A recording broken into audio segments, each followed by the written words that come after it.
Episode 24, a triathlete with shoulder pain. Welcome to Sports Medicine Case Studies, where I review published case studies in sports medicine, provide a few key takeaways, and some practice questions at the end. The case today is a 50-year-old recreational triathlete who is right-hand dominant. He presented with spontaneous onset of acute posterolateral shoulder pain. He reported weakness in external rotation and abduction. Notably, he had a 10-year history of episodic left shoulder symptoms, but this episode was different in its severity. On clinical examination, he had acute pain with attempted shoulder abduction, external rotation, and extension. Passive movement in those directions also aggravated his symptoms. There was mild atrophy of the deltoid and infraspinatus muscles. Importantly, there were no localized swelling or masses, and his vital signs were normal. Muscle testing revealed significant weakness. External rotation was graded 2 out of 10 in strength. Abduction was 3 out of 10 in strength. Other neurologic testing, drop arm test, shoulder relocation, apprehension, impingement, and cervical and thoracic outlet tests were all described by the authors as negative. Palpation of the supraspinatus and biceps tendon was unremarkable. Shoulder radiographs were taken to rule out osteoarthritis, and they came back as normal. Okay, my differential diagnosis. Rotator cuff pathology, specifically tearing, cervical radiculopathy, peripheral neuropathy, thoracic outlet syndrome. Okay, I want to recognize the authors. This is a case report that was published in the British Journal of Sports Medicine by Hoskins, Pollard, and McDonald in 2005. I'm Scott Hull, a primary care sports medicine physician, and I am studying for my sports medicine certification exam in 2026, and I hope you'll join me on the journey. This podcast is for educational purposes only. Okay, so workup. Next step was an MRI. The MRI showed mild fatty involution of the teres minor muscle without cyst formation. There was no full thickness rotator cuff tear. The radiologist described cystic change at the anterior humeral greater tuberosity with a minor partial thickness tear of the supraspinatus insertion along with minor subacromial bursitis.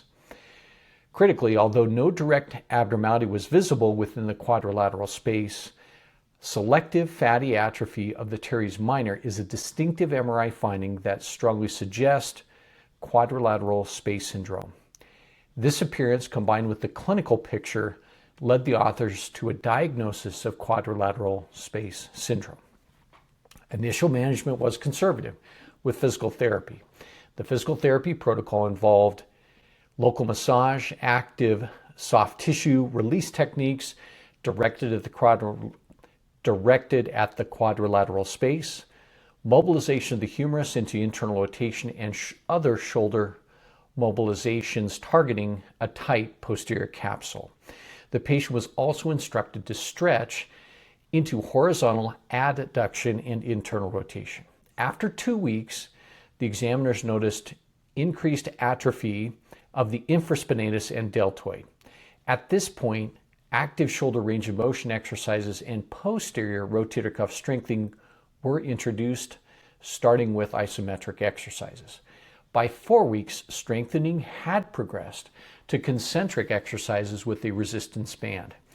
By 6 weeks, the patient was pain-free with near total functional improvement, though there was some mild residual weakness with external rotation and abduction. Long-term rehabilitation over 3 months was advised, including scapular stabilization exercises. At the 8-week follow-up, the patient showed continued improvement in strength and range of motion and had returned to swimming without incident. Key takeaways.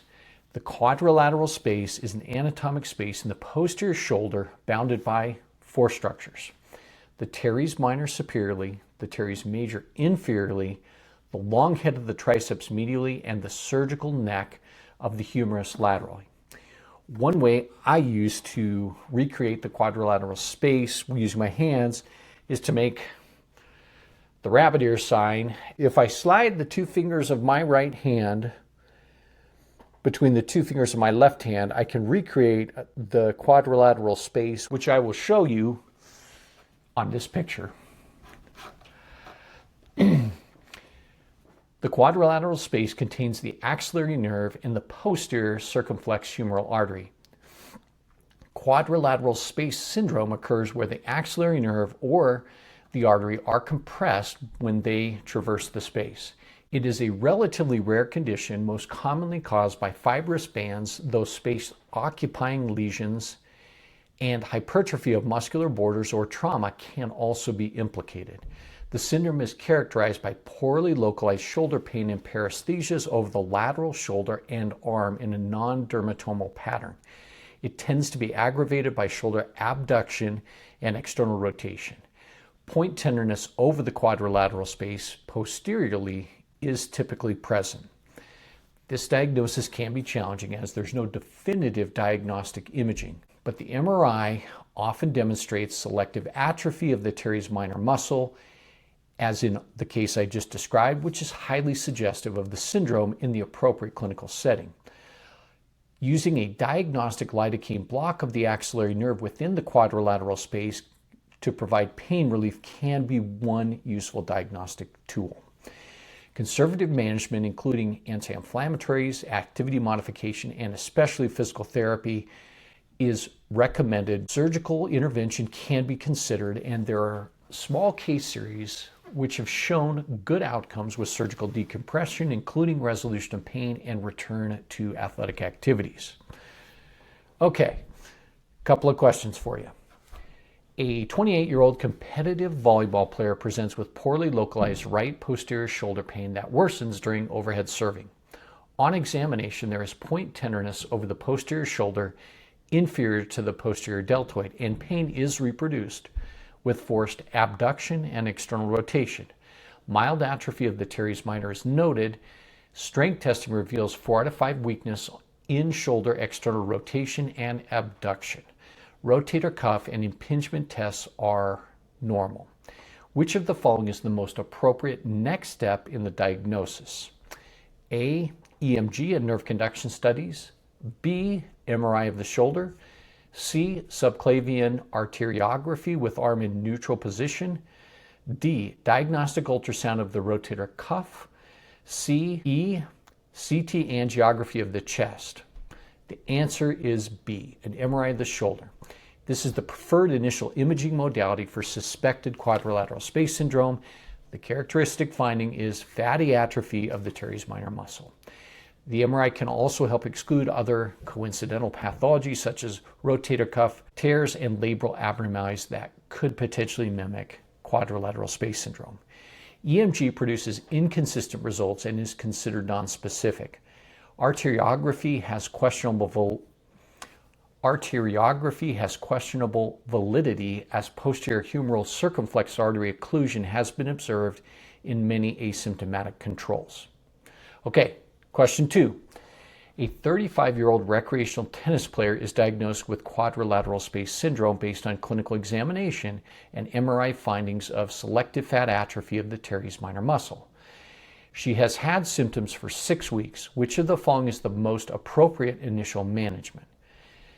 A, immediate surgical decompression of the quadrilateral space. B, corticosteroid injection into the subacromial space. C, conservative management with physical therapy, activity modification, and anti-inflammatory medications. D, immobilization in a shoulder sling. And E, referral for subclavian arteriography. The answer is C, conservative management with physical therapy, activity modification, and potentially anti-inflammatories are the preferred initial conservative measures for treatment. Surgery is reserved for patients with acute or chronic symptoms not responding to conservative care. Immobilization should be avoided, as shoulder joint contracture may affect the functional outcome. Okay, question 3. Which of the following structures pass through the quadrilateral space? A, the suprascapular nerve and suprascapular artery. B, axillary nerve and posterior humeral circumflex artery.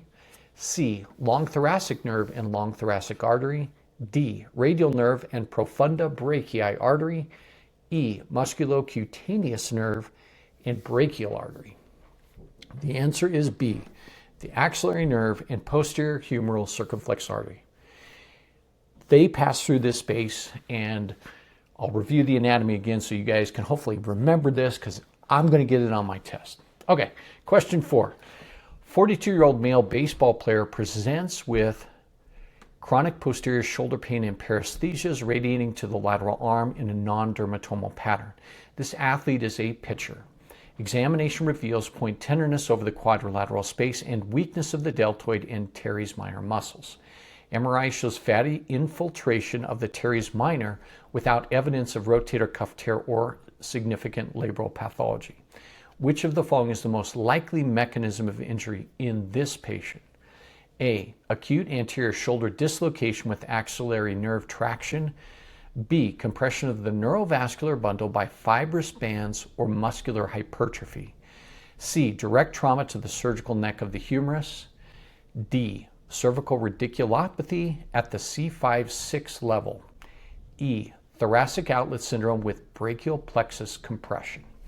The answer is B, compression of the neurovascular bundle by fibrous bands or muscular hypertrophy in throwing athletes and overhead sport participants is often seen with quadrilateral space syndrome and will lead to this compression of the nerve and artery traversing the space.